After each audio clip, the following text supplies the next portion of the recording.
Halo Mas Bud dan Mbak Bre.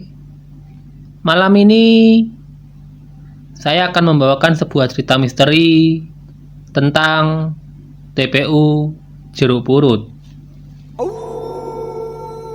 Saya ambil kisah ini dari sebuah sumber. Sebelum lanjut ke cerita, jangan lupa klik tombol subscribe. Begini ceritanya.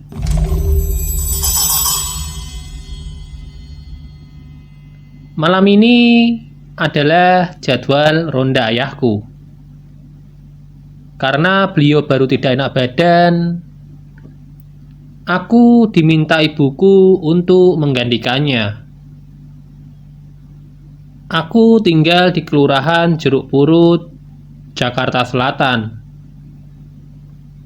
Rumahku tak begitu jauh dengan tempat pemakaman umum Jeruk Purut yang terkenal akan keangkerannya.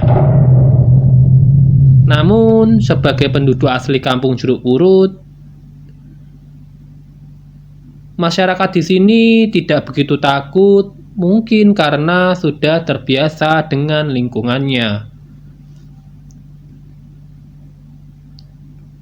Ketika itu, aku sedang berkeliling dengan Pak Sobri, tetanggaku. Saat melewati TPU Jeruk Purut, persis di bawah pohon melinjo, aku merasa ada yang menimpukiku dengan kerikil dari atas pohon melinjo. Anehnya, hanya aku saja yang ditimpuki, sedangkan Pak Sobri tidak merasa apa-apa. Ketika aku mendongak ke atas, sekilas ada sekelebat bayangan hitam lalu menghilang. Bersamaan itu pula, aku tidak merasa ditimpuki lagi. Kemudian kami melanjutkan berkeliling. Di tengah jalan, kami melihat seorang anak kecil telanjang bulat berlarian menuju ke arah kami. Anak itu lalu berteriak meminta uang pada kami.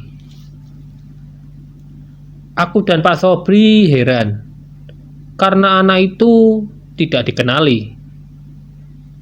Sementara Pak Sobri sebagai ketua RT mengenal semua penduduk di kampung belakang Jeruk Purut. Dulu memang hanya ada satu kampung yang penduduknya tidak terlalu banyak.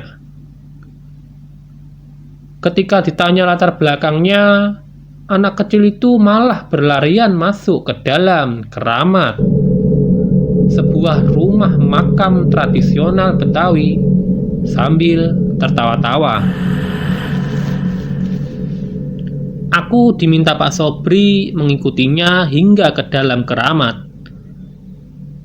Dan bisa ditebak, anak itu menghilang begitu saja.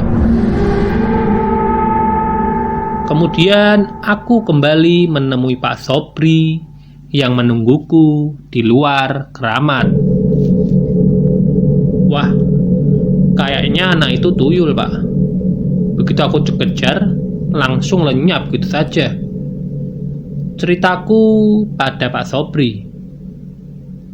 Namun, Pak Sobri hanya diam 1000 bahasa. Sama sekali tak merespon ceritaku. Aneh, kenapa Pak Sobri tiba-tiba jadi pendiam?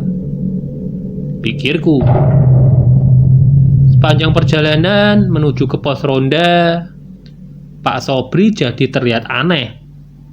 Tidak bicara sedikit pun. Aku mencoba memberanikan diri untuk bertanya kepadanya. Bapak tumben diam aja. Pak Sobri sakit? Tanyaku. Ia tidak menjawab, hanya menggelengkan kepala saja. Sedari tadi mukanya setengah tertutup dengan kain sarung untuk mengurangi hawa malam yang dingin. Kami pun terus berjalan hingga mendekati pos ronda.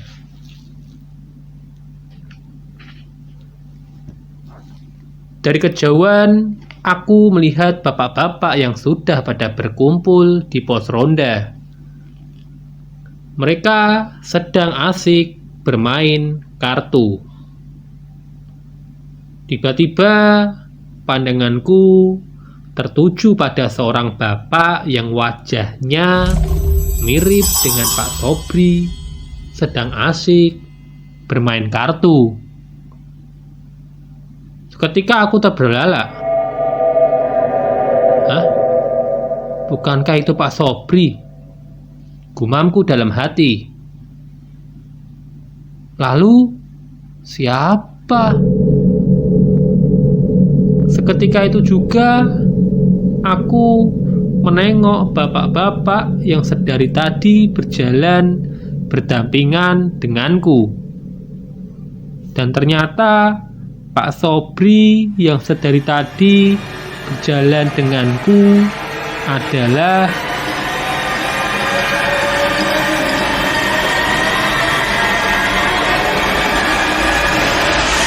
pocong.